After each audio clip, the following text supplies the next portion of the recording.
everybody. I hope you are understanding FEMA very well.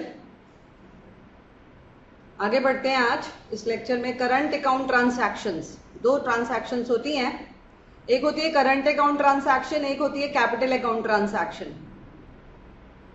और इसकी definition को मैंने इसकी एक्सप्लेनेशन के साथ ही कवर किया है, इसलिए स्टार्टिंग में जब डेफिनेशंस करा तो इसका डेफिनेशन नहीं आया था। तब भी मैंने आपको बताया था कि हम टॉपिक के साथ साथ ले लेंगे, क्योंकि उससे एक अंडरस्टैंडिंग लेवल बेटर हो जाता है। So at present I am handling this definition as well. और करंट अकाउंट ट्रांसैक्शन को अगर सिंपल भाषा में बोलें तो day to day activities, business transaction जो रोज़मर्रा की होती हैं, वो सब के लिए जो भी पैसा चाहिए या आपके जो डे टू डे रिक्वायरमेंट्स हैं आपके लाइफस्टाइल के मुताबिक, उसके लिए जो आपको उन ट्रांसैक्शंस के लिए जो फॉरेन एक्सचेंज चाहिए, तो उसके ऊपर फिर फेमा की निगाह है। मतलब फेमा उस चीज़ पे ध्यान देगा कि आप किस चीज़ के लिए पैसा निकाल सकते हैं, फॉरेन एक्सचेंज मतलब ड्रॉ कर सकते हैं, किस चीज़ के लिए आप, कौन सी ट्रांसैक्शन के लिए आपको बिल्कुल अलाउड नहीं है, कौन सी ट्रांसैक्शन के लिए किस लिमिट तक अलाउड है, अगर उस लिमिट से ऊपर जाना चाहते हैं तो किसकी परमिशन लेनी पड़ेगी। कभी बोलेंगे जी आरबीआई की परमिशन चाहिए, प्रायर अप्रूवल, कभी बोलेंगे जी सेंट्रल गवर्नमेंट की अप्रूवल चाहिए, सेंट्रल गवर्नमेंट मतलब मिनिस्ट्रीज एंड डिपार्टमेंट्स। तो ये सारी चर्चा है जो हमें करनी है। तो धीरे धीरे आगे बढ़ेंगे, because this is a most important area examination point of view. तो आपको बिल्कुल बहुत ध्यान से सुनना है, और निमोनिक्स बनाए हैं मैंने जिससे कि आप इसे लर्न भी कर सकेंगे, क्योंकि एग्जामिनेशन में 3 categories, transactions prohibited, transaction with approval of central government, transactions with approval of RBI. अब एग्जाम में यही आएगा जी ये ट्रांसैक्शन करनी है, कमेंट। तो आपको जज करना होगा ये कौन सी 3 कैटेगरीज की ट्रांसैक्शन है और उसमें फिर लॉ ने क्या कहा है। क्योंकि अगर वही याद नहीं होगा कि कौन सी कैटेगरी में कौन सी ट्रांसैक्शन है तो आपके लिए बड़ा मुश्किल हो जाएगा। आप समझ तो लेंगे लेकिन याद नहीं होगा। तो for your memory sake I have made certain mnemonics, जिससे कि आप एक कोशिश करेंगे तो आपको बहुत अच्छा लर्न हो जाएगा। निमोनिक शॉर्ट फॉर्म को मेमोरी में डालने के लिए उसको कम से कम 3-4 बार देखना होता है।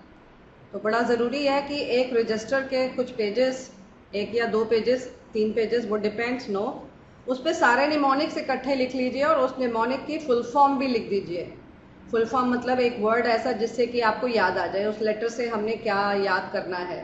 और फिर उस पेज को अगर आप बार बार देखते रहोगे, 2, 3, 4, 5 बार देखोगे, तो वो paper as it is photograph की तरह आपके माइंड में छप जाएगा।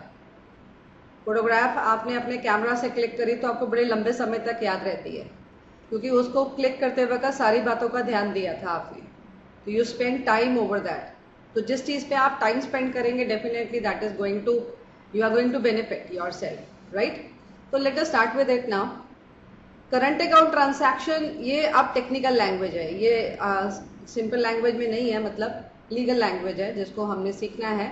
Section 2 clause J, and it says it means a transaction other than a capital account. क्योंकि 2 ट्रांसैक्शन होती है तो बोलता है कैपिटल अकाउंट को छोड़ के जो भी ट्रांसैक्शन है वो करंट अकाउंट ट्रांसैक्शन है। और कहता है एंड इट इंक्लूड्स, और उसमें क्या क्या आता है, ये 4 पॉइंट्स अगर आप देखें। ही सेज, हाँ इसमें भी एक निमोनिक है जो अभी आएगा। कहता है payments due in connection with foreign trade, other current business services and short-term banking and credit facilities in the ordinary course of business। बात फिर वही आ गई जो मैंने बोला, डे टू डे आप बिजनेस कर रहे हैं या जो भी डे टू डे ट्रांजैक्शंस आप कर रहे हैं, सर्विसेज अवेल कर रहे हैं, डेली लाइफ से रिलेटेड है, तो फिर वो हमारी करंट अकाउंट ट्रांजैक्शन है। बेसिकली ये एक ऐसी ट्रांजैक्शन है जिससे ना कोई एसेट बन रही है और ना ही कोई लायबिलिटी जनरेट हो रही है। जब बैलेंस शीट पढ़ते हैं तब वो एसेट और लायबिलिटी आती है। और बैलेंस शीट क्या होता है, बैलेंसेस की sheet.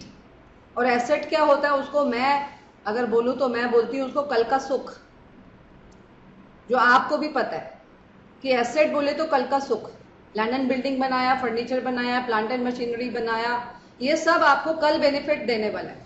Therefore that is your asset that you have generated today. तो जब कोई एसेट बनती है या लायबिलिटी जनरेट होती है, चाहे वो लोन की शेप में है, शॉर्ट टर्म लायबिलिटी है, लॉन्ग टर्म लायबिलिटी है, इफ एनी कंटिजेंट लायबिलिटी है, तो कोई भी लायबिलिटी अगर जनरेट होती है then that is a capital account transaction. क्योंकि आपको अच्छे से पता है बैलेंस शीट में सारे कैपिटल आइटम्स जाते हैं that are meant for future, right. तो इसलिए capital account transaction on the face शब्द से ही समझ आ जाती है, और उसको छोड़ के जो भी है वो करंट अकाउंट है। तो अब बड़ा आसान लगता है सोचने में, हाँ समझ आ गया।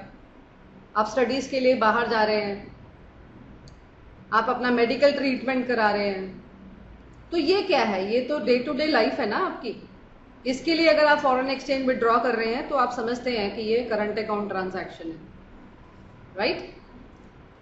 अब ये मेन वर्ड्स जो मैंने हाईलाइट किए इसे पकड़ लीजिए कि फॉरेन ट्रेड है या करंट बिजनेस है या सर्विसेज है या शॉर्ट टर्म बैंकिंग या क्रेडिट फैसिलिटीज अवेल करने के लिए जो भी नॉर्मल बिजनेस के दौरान आपको सब करना पड़ता है, तो ये सब आपकी करंट अकाउंट ट्रांसैक्शन है। फिर अब वो कहते हैं, अब देखो ना, लोन आपने दिया या लोन आपने लिया तो वो इन्वेस्टमेंट आपने किया, हाँ, यू मेक एन इन्वेस्टमेंट, तो ये आपकी एक एसेट या लायबिलिटी जनरेट होती है। लोन दिया तो एसेट हो जाती है, लोन लिया तो लायबिलिटी हो जाती है, you understand. Investment, you make an investment, it becomes an asset. तो इन्वेस्टमेंट और लोन का generation that is capital account transaction. लेकिन उस कैपिटल अकाउंट ट्रांसैक्शन पे जब रिटर्न्स आनी शुरू हो जाती है in the shape of interest, तो वो रेकरिंग नेचर है। इसका मतलब करंट अकाउंट ट्रांसैक्शन को समझने का बड़ा अच्छा सा सिस्टम है। पीएनएल को सोचिए कि प्रॉफिट एंड लॉस आइटम जितने भी होते हैं वो सब करंट अकाउंट ट्रांसैक्शन से बनते हैं, ऐसे समझिए। आपने कोई भी एक्सपेंसेस किए हैं, आपकी कोई भी इनकम्स हो रही हैं, वो सब पीएनएल में जाती, तो they are all related to, they are current account transactions.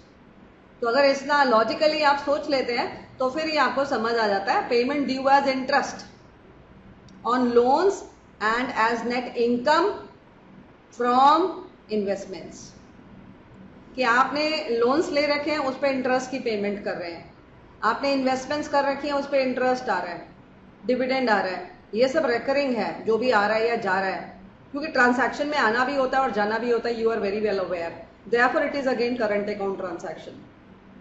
और पीएनएल आइटम है, इंटरेस्ट आपको अच्छे से पता है, तो ऐसे सोचेंगे तो लगेगा wow it is very comfortable, right.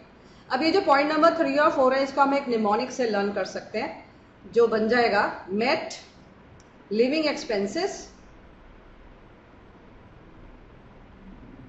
Video को पॉज करके साथ साथ में निमोनिक्स लिखते रहिएगा, फुल फॉर्म भी लिख दीजिएगा, है ना, आपका अपना कंट्रोल है इसके ऊपर। तो और फिर एक मैंने फैमिली ट्री बनाया, ये मैंने बनाया तो मुझे इसका मीनिंग देना होगा कि ये क्या है। अब देखिए लैंग्वेज, कहता है रेमिटेंसेस, रेमिटेंसेस होता है जो भी पैसा बाहर जा रहा है या बाहर से यहाँ आ रहा है पैसा, है ना, दैट इज व्हाट इज पैसा भेजना, दैट इज रेमिटेंस। तो रेमिटेंस फॉर लिविंग एक्सपेंसेस, ये वर्ड्स मैंने उठाए निमोनिक में, किसके, ये आप हैं जो करंट अकाउंट ट्रांसैक्शन कर रहा है, ये आपके पेरेंट है, ये आपके स्पाउस हैं और ये आपके चिल्ड्रन है, इनके लिए देख लो। Remittances for living expenses of parents, spouse and children residing abroad, तो ये लोग आपके पेरेंट्स, आपके स्पाउस, आप मिस्टर एक्स हैं तो मिसेज एक्स आपके स्पाउस है, आप मिसेज वाई हैं तो मिस्टर वाई आपके स्पाउस है। तो हस्बैंड वाइफ का जो रिलेशनशिप है, the other person is termed as spouse, you know very well. So आपके पेरेंट्स, आपके स्पाउस, और बाजू में तो स्पाउस ही खड़े होते हैं ना, और आपसे छोटे तो आपके बच्चे ही होते हैं, और आपके ऊपर आपके पेरेंट्स होते हैं, असेंडेंट्स एंड डिसेंडेंट्स। तो बहुत सिंपल है फैमिली ट्री बनाना इस तरीके से। तो वो कहता है अगर इनके लिविंग एक्सपेंसेस के लिए आप बाहर पैसा भेज रहे हैं, तो living expenses means day to day expenses, तो इसमें रटने वाली क्या बात है, राइट। और फॉरेन एक्सचेंज है तो डेफिनेटली आप यहाँ हैं और ये लोग बाहर रह रहे हैं, और फिर इनके लिविंग एक्सपेंसेस आप रेमिट कर रहे हैं, राइट। फिर expenses in connection with foreign travel, education and medical care, therefore medical care, education and travel, तो वो मेड से याद हो जाएगा आपको। T for travel, E for education and M for medical, किसका, इन्हीं का ही। अब फिर से देखो, कहता है expenses in connection with foreign travel, इन लोग का फॉरेन ट्रेवल के कनेक्शन में जो पैसा आप ले रहे हैं, विड्रॉ कर रहे हैं, इनकी एजुकेशन के लिए कर रहे हैं, इनकी मेडिकल केयर के लिए कर रहे हैं, तो वो सब भी आपका करंट अकाउंट ट्रांसैक्शन है। और आप भी समझदार हैं, एजुकेशन चलती रहती है, education that is your pronunciation, education चलती रहती है, तो वो definitely day to day, therefore it is current account only. No asset, no liability. Connection is there, therefore it is current account. आप कितना कूल हो गया, आप इसको अगर ऐसे सोचें, P&L से सोचें, एसेट लाइबिलिटी को सोचें, तो डे टू डे वर्ड को पकड़े, तो ये कोई लर्न करना मुश्किल नहीं है. एग्जाम में कोई स्टोरी आएगी, केस आएगा, तो you need to write this definition, but it is very cool if you learn like the way I have told. तो लास्ट के 2 पॉइंट्स तो आपको नेट लिविंग एक्सपेंसेस और इस फैमिली ट्री से ही लर्न हो जाते हैं. बीच का एक पॉइंट आप P&L सोचिए, इंटरेस्ट समझ आ जाएगा आपको. फर्स्ट पॉइंट में ये वर्ड्स पकड़िए बस, राइट क्योंकि वर्ड्स मेमोरी में होंगे तो मार्क्स बहुत अच्छे आएंगे ना. आप सीधा सा कनेक्शन समझिए कि मेरा पर्पस इसको सिर्फ समझाना नहीं है, मेरा पर्पस है how you keep it in your memory so that you bring very good marks, right. Okay, let's move on. अब सेक्शन 5 आ गया, जिसने करंट अकाउंट, ये तो डेफिनेशन था section 2 class J. Now we are on section 5. Please remember this section. Current account transaction पे जो बोल रहा है वही जो मैंने आपको अभी बोला कि कुछ ट्रांसैक्शंस के लिए पैसा अवेलेबल है कंडीशंस के साथ, कुछ के लिए बिल्कुल अवेलेबल नहीं है, आप यूज नहीं कर सकते फॉरेन एक्सचेंज उसके लिए बिल्कुल भी, कुछ के लिए आपको परमिशंस लेना पड़ता है, राइट. तो अब इसमें कहते हैं foreign exchange is freely available for current account. Day to day के लिए आपको फ्रीली अवेलेबल है अगर कंडीशन सेटिस्फाइड हो जाए. पहली कंडीशन की वो प्रोहिबिटेड नहीं है, जो मैंने अभी बोला, अभी लिस्ट पढ़ेंगे जो कानून ने साफ साफ मना कर रखा है, लेकिन इसको छोड़ के कोई कैटेगरी है, और जो परमिशंस लेनी होती है उसको भी छोड़ के कोई कैटेगरी है, फिर बड़े आराम से कर सकते हैं आप, राइट. फिर वो कहते हैं आप लिमिट में पैसा खर्च कर रहे हैं. Ceiling is the limit, no. और RBI ने जो भी लिमिट्स नोटिफाई करी है उससे नीचे आप अगर ट्रांजैक्शन कर रहे हैं तो इट्स अलाउड, राइट. अब आता है meaning of drawal of foreign exchange. तो फॉरेन एक्सचेंज का मतलब जिसको पता है उसको meaning of drawal of foreign exchange आसान लगेगा कि जो ऑथोराइज पर्सन है, ऑथोराइज डीलर या मनी चेंजर या जो भी बोले उसको आप, जो ऑथोराइज पर्सन जो पूरा फॉरेन एक्सचेंज का सेल परचेज हैंडल कर रहा है, उससे आप जाके रुपया देते हैं और डॉलर ले लेते हैं. So this is drawal of foreign exchange. एक तरीके से डॉलर का परचेज करा, रुपी को सेल करा, दैट इज द पॉइंट. और ये किसी ऑथोराइज पर्सन से, ऑथोराइज्ड बाय RBI, और उसको बोलते हैं क्या, ऑथोराइज पर्सन. जो एक बैंकर भी ये काम कर सकता है, राइट. और फिर वो कहता है it includes opening of letter of credit. आपको अच्छे से पता है international credit card, you know credit card is your foreign exchange, this is your currency, no. तो फॉरेन एक्सचेंज हो गया ना, एक करेंसी से दूसरी करेंसी में कन्वर्ट हो रहा है. इंडियन करेंसी और फॉरेन करेंसी का लेन देन हो गया तो वो फॉरेन एक्सचेंज हो जाता है. फिर डेबिट कार्ड, ATM कार्ड, ये सब करेंसी में आपने पढ़े थे. और anything by what ever name called which has the effect of creating a foreign exchange liability, right. क्योंकि आपने डॉलर लिया और रुपया दिया तो यू आर लायबल, नो. कल को जब वो पैसा आपके पास डॉलर आएगा वापस, या जो भी आपके पास रिसीट्स होंगी, रेमिटेंसेज आएंगी, तो वो आप, अभी आपने फॉरेन एक्सचेंज किससे अरेंज किया, आपके ऑथोराइज पर्सन से. तो जब आपके पास आएंगे तो भी आपको किसको सेल करना होगा, ऑथोराइज पर्सन को, राइट. वो खैर उसमें भी है पॉइंट्स की कितना हम रख सकते हैं, तो धीरे धीरे आगे बढ़ेंगे. फिर ये आ गया लेमैन टर्म्स. नॉर्मल अगर सिंपल लैंग्वेज में बात करें करंट अकाउंट ट्रांसैक्शन क्या होता है, तो ये वही है जो मैं बड़ी देर से बोल रही हूँ. फिर आगे रूल्स, जिसमें 3 कैटेगरीज आती हैं. पहली कैटेगरी प्रोहिबिटेड है, कर ही नहीं सकते आप ट्रांसैक्शन. दूसरी गवर्नमेंट ऑफ इंडिया की हेल्प से कर सकते हैं, उनकी परमिशन लीजिए, प्रायर अप्रूवल, और फिर RBI की परमिशन से लीजिए. और ये तीनों कैटेगरीज को बाय हार्ट लर्न करना जरूरी है. So don't worry, I got the mnemonics for you, right. So बहुत आसानी लगेगा आपको जब ये निमोनिक्स आप पकड़ लेंगे. आपको लगे आप इससे बेहतर निमोनिक्स बना सकते हैं, very good, go for that. मुझे भी जरूर फिर व्हाट्सएप करिएगा. I hope you know my number. It is 9911097193. So this is my number. You can always WhatsApp if you make any mnemonics. तो फिर वो आगे बच्चों के काम आएंगे, तो सबका फ़ायदा होना चाहिए. और अगर आपको मेरे वाले अच्छे लगते हैं, गो फॉर इट. निमोनिक्स बनाइए, नहीं तो बड़ा मुश्किल हो जाएगा. इतना ज़्यादा कोर्स कैसे कर सकता है बच्चा, राइट. तो I tell you the mnemonic. पहले मैं लिख देती हूँ, फिर मैं बताती हूँ ये क्या लिखा है. L square, R square, N square, right? तो वो बोलता है IC DJ सबको पता है. IC, right? C, ये वाला C. तो IC DJ L square, R square, N square. So L square, R square, N square is the name of the DJ. You can think this foolish way. If you think like this, so it will be better for you to learn. और ये जो are square है इसको भी मैंने इस तरीके से लिखा है कि आपको लर्न हो जाएगा। This is race for rupees, for is an extra word and for rupees. ये वाला बना लीजिए अगर वो अच्छा नहीं लगा आपको, इट्स योर चॉइस, राइट। अब इसमें निमोनिक्स कैसे बनाया, लॉटरी का एल ले लीजिए, रेसिंग का आर लीजिए, फिर लॉटरी का एल लीजिए, फिर exports, no it is joint venture, हाँ मैंने हाईलाइट कर रखा है, फिर डिविडेंड, फिर रूपी हाईलाइट कर रखा है, फिर कॉल बैक सर्विसेज, फिर इंटरेस्ट को हाईलाइट कर रखा है, फिर नेपाल और फिर नेपाल। तो दो में नेपाल है, यहाँ से एन स्क्वायर बन गया, तो एन स्क्वायर दोनों नेपाल के लिए है, एल स्क्वायर लॉटरी के लिए, ये भी लॉटरी है और ये भी लॉटरी है फर्स्ट और थर्ड में। आई से आपका बन जाता है इंटरेस्ट और सी से बन जाता है आपका, it is your, let me see मैंने किसको लिया है, हाँ ठीक है, मेरे को लग रहा था कमीशन ना हो तो वो कॉल बैक सर्विस लिया, बिल्कुल ठीक। और फिर डी से डिविडेंड आ गया, जे से जॉइंट वेंचर आ गया और फिर मैंने ये तो बता ही दिया, राइट। और ये आर से कैसे बनाया, तो वो रेसिंग है ना, रेसिंग कहीं लिखा हुआ है, कौन से पॉइंट में, ये रहा रेसिंग, तो रेसिंग का रेस उठा लिया और फिर ये रूपी का मैंने रुपीज़ उठा लिया। समझे आप मैंने कैसे किया, मतलब this is my style, otherwise it's your choice, the way you feel like. आप जो भी निमोनिक बनाएं उससे बस लर्न होना चाहिए, चाहे कैसे भी हो जाए। आपने कहा ma'am I don't understand this mnemonic theory, मेरे को तो अपने आप से ही लर्न हो जाता है, then I am very happy, आपका हेडेक बच गया निमोनिक को भी लर्न करने का, डोंट गो फॉर दैट, आप सीधा सीधा काम करिए। बोले और क्या मैम, दो लॉटरी के हैं, ऐसे करके धीरे धीरे हो जाएगा, और जब आप समझाओगे तो वैसे ही लर्न हो जाएगा। वेरी गुड, अगर आप इस कैटेगरी के हैं तो आई एम इम्प्रेस्ड, आप सीधा सीधा करिए। मेरा ऐसा मानना है कि एक नॉर्मल स्टूडेंट, इवन एक अबव नॉर्मल स्टूडेंट के लिए थोड़ा सा मुश्किल है, जब एग्ज़ाम से एक दिन पहले उसको इतने सारे लॉज, यू नो, इतने सारे लॉज का सब कुछ याद होना चाहिए, तभी वो अच्छे मार्क्स लाने की उम्मीद रख सकता है। या यूँ कहें कि पास होना, यू नो, पास होना भी आसान नहीं होता हायर लेवल पे जाके, it demands a lot of efforts. तो एफर्ट्स राइट डायरेक्शन में जाएंगे तो परफॉर्मेंस आएगी, बाकी इट्स योर चॉइस। नाउ इसको समझते हैं, थोड़े से लॉजिक्स भी हैं जिससे आपको रटना नहीं पड़ेगा।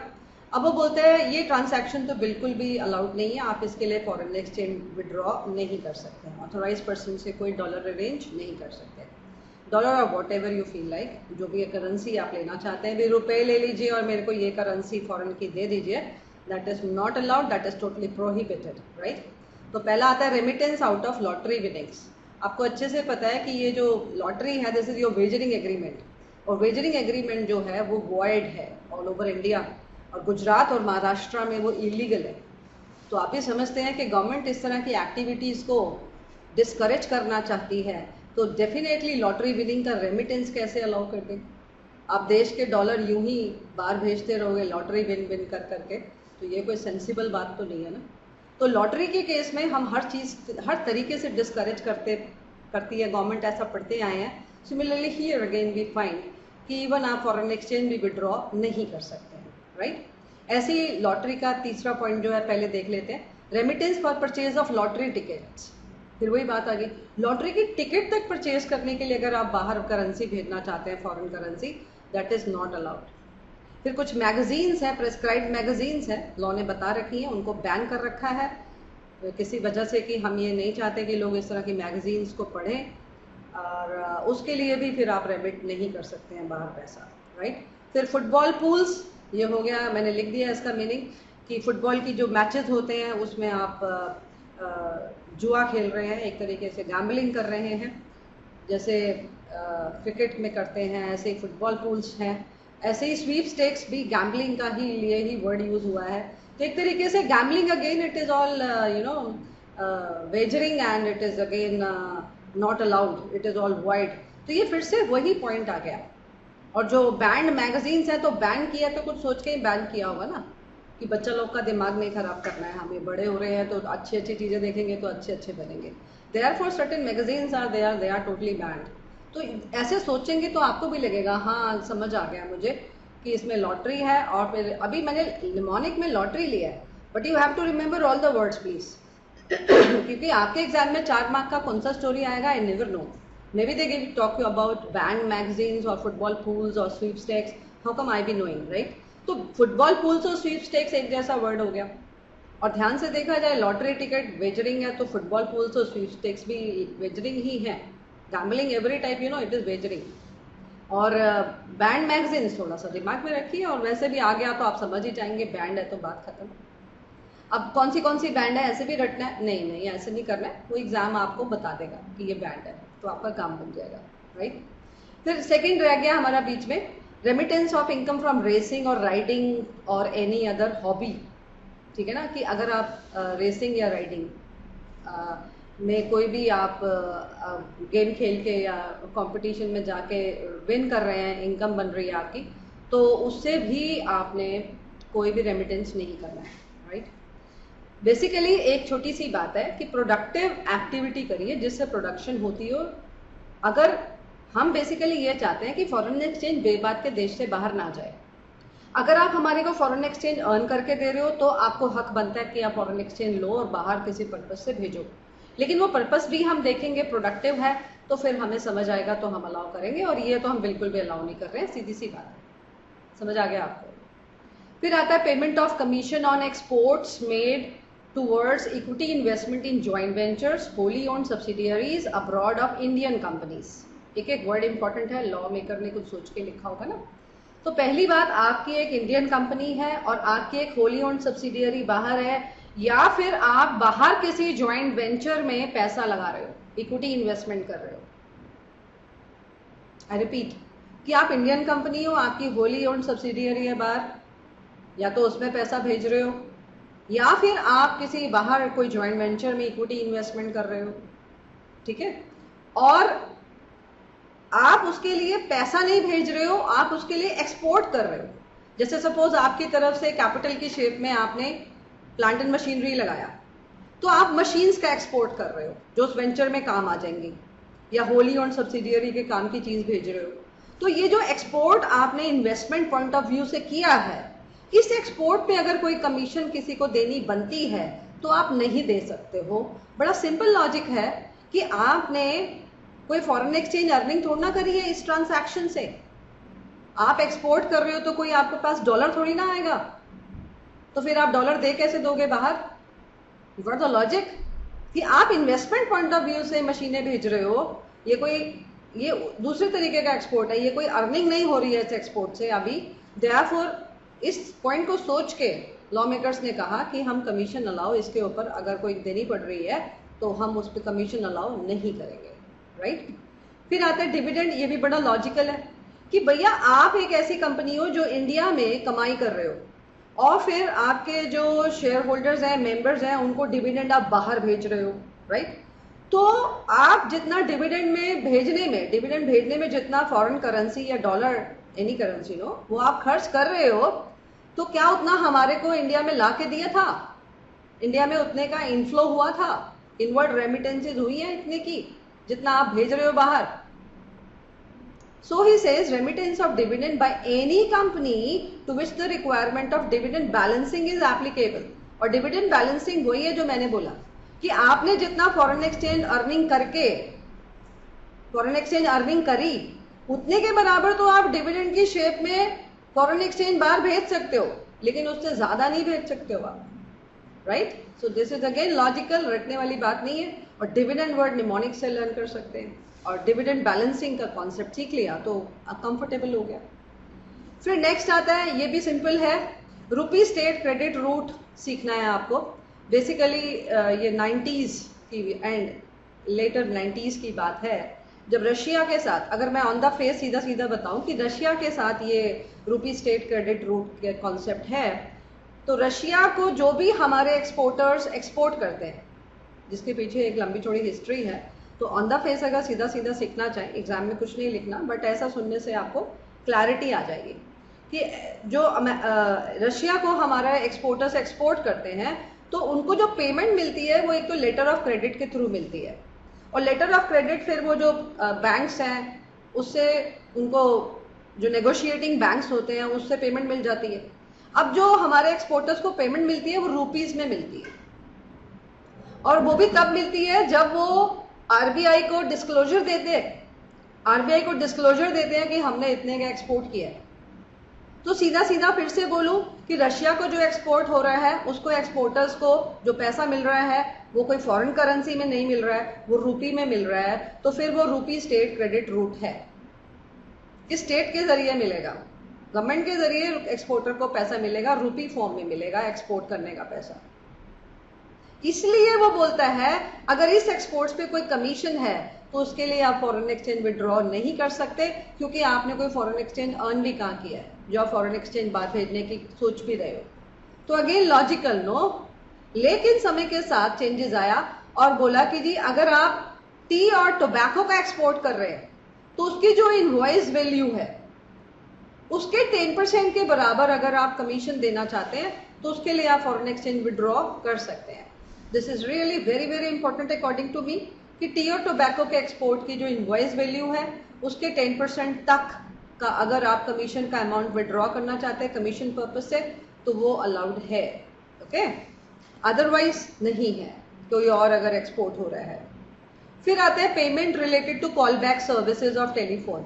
Now what is call back service? Call back, मैं कॉल करूंगा आप कॉल बैक कर लेना, यही तो होता है ना। हाँ भाई मेरे फोन में बैलेंस नहीं है मैम, मैं आपको मिस कॉल दूंगा, प्लीज आप कॉल बैक कर लीजिएगा और ताकि मेरे पैसे बच जाएं। मैंने कहा हाँ बेटा ऐसी कोई बात नहीं है, अभी आप पढ़ाई कर रहे हो, आई अंडरस्टैंड एवरीथिंग, है ना, that is what is call back.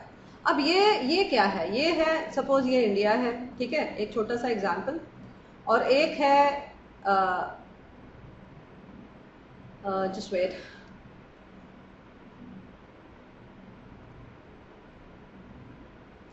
तो this is your India, right. ये है एक कंट्री ए और ये है एक country B, see for country, okay. अब अगर इंडिया से सीधा कंट्री ए में कॉल करते हैं तो सपोज ₹40 पर मिनट लगता है, लेट अस सपोज पर मिनट एक कॉल का पैसा 40 रुपया खर्च हो जाता है। लेकिन इंडिया से अगर कंट्री बी में अगर हम खर्च करते हैं तो लेट अस सपोज उसमें सिर्फ 12 रुपए पर मिनट खर्च होता है, 12 रुपीज पर minute, let us suppose. Country B से भी कंट्री ए में जब करते हैं तो लेट अस सपोज ₹12 पर मिनट खर्च होता है, पर minute, okay, everywhere it is पर मिनट। तो इंडिया से कंट्री ए में इट इज 40 रुपीज, इंडिया से कंट्री डी में इट इज जस्ट 12 रुपीज, और फिर कंट्री बी से भी कंट्री ए में जस्ट 12 रुपीज, फाइन। अब अगर मुझे इंडिया से सीधा कंट्री ए में किसी से बात करना है तो इट्स वेरी कॉस्टली अफेयर, तो एक कॉलबैक सर्विस हम यूज कर सकते हैं। सपोज कोई मिस्टर एक्स है who resides in country B, तो इंडिया वाला मिस्टर एक्स को एक मिस्ड कॉल देगा, यहां से एक मिस्ड कॉल जाएगी, उसका तो पैसा नहीं लगेगा, तो उससे मिस्टर एक्स को पता चल जाएगा कि इस पर्सन को कंट्री ए में पर्टिकुलर पर्सन से बात करनी है, वो तो बता रखा होगा ना पहले से। अब मिस्टर एक्स यहां कॉल करेंगे कंट्री ए में और फिर मिस्टर एक्स ही इंडिया के पर्सन से कॉल करेंगे और फिर इन दोनों कॉल को वो कनेक्ट करवा देंगे। In a way mister X becomes an intermediary between the Indian and the country A person. You understand the process कि इंडिया का जो पर्सन है वो मिस्टर एक्स को मिस्ड कॉल देगा, मिस्टर एक्स कंट्री ए को डायल करेंगे concern person को, तो उनके 12 रुपए खर्च हो गए। फिर उन्होंने इंडिया के पर्सन को भी कॉल किया तो उनके 12 रुपीज और खर्च हो गए, टोटल उनके 24 रुपीज खर्च हो गए। अब वो इंटरमीडियरी है तो वो सर्विस का कोई चार्ज भी करते हैं, सपोज वो 6 रुपीज अपना चार्ज कर लेते हैं mister x. So in a वे जो इंडिया में बैठा है उसको मिस्टर एक्स को कितना पे करना पड़ा? 30 रुपीज। लेकिन अगर वो सीधा करते तो उनका कितना खर्च हो जाता? ज्यादा खर्च हो जाता। Thereby he save some amount because of this call back service. So this is the total concept of callback service which we do not need for examination purpose please. हमारे को ये word आना चाहिए, that's all. तो ये story अगर आप कल को भूल जाते हैं या नहीं ध्यान रहता है, doesn't matter, you just remember these words callback service. अब छोटी सी बात है, callback service के लिए foreign exchange withdrawal allowed नहीं है। सीधा सा लॉजिक पकड़िए, अगर फॉरेन एक्सचेंज आ नहीं रहा है तो जा क्यों रहा है? सिंपल सा लॉजिक, निमोनिक में सी है उसको पकड़ लीजिए, राइट। फिर आता है remittance of interest income on funds held in non resident special rupee account. Non resident special rupee scheme account. अब ये जो अकाउंट है, पहली बात इसमें जो अमाउंट होता है वो रुपी में होता है। दूसरी बात, ये नॉन रिपैट्रिएबल है, इसको आप भेज नहीं सकते, रेमिटेंस नहीं हो सकता। रिपैट्रिएशन का टेक्निकल मीनिंग बाद में भी आएगा, अभी तो हमने स्टार्ट किया है जस्ट लॉ। अब आप भी समझदार हो, इस फंड का पैसा रुपए में और इसको रिपैट्रिएट भी नहीं कर सकते, तो उसकी इंटरेस्ट इनकम को कैसे रेमिट कर सकते हो आप? इंटरेस्ट आप डॉलर में भेज दोगे, आप हमारा फॉरेन एक्सचेंज कम कर रहे हो बेबात के, जबकि फंड में पैसा रुपए में है। So we do not allow, again logical. फिर नेक्स्ट आया नेपाल और भूटान, ये पहले भी सुन चुके हैं आप, यहां रुपए में ही सब डील होता है, Indian rupees and Nepali rupees, है ना। तो इसलिए अगर आप ट्रेवल कर रहे हैं इन कंट्रीज में, बड़े आराम से जाइए अपना रुपया लेके। दूसरा, एनी ट्रांसैक्शन इन्हीं के साथ, नेपाल भूटान का कोई रेजिडेंट है, उससे आप ट्रांसैक्शन कर रहे हैं, you do not need foreign exchange, फिर क्यों विड्रॉ कर रहे हैं आप? Therefore again for these transactions you do not need any foreign exchange, therefore it is not permitted, right? So I hope you have got everything, कि अभी हमने सिर्फ वो वाली लिस्ट पढ़ी है जो प्रोहिबिटेड है, और उसको इस एक निमोनिक से आप बड़े अच्छे से लर्न कर सकते हैं, right? So I hope you enjoyed the lecture, and next lecture बड़ा हो जाएगा बहुत, नहीं तो इसमें अभी 2 लिस्ट और पढ़ी है, तो वो अगले लेक्चर में लेते हैं, ठीक है? Okay, bye bye.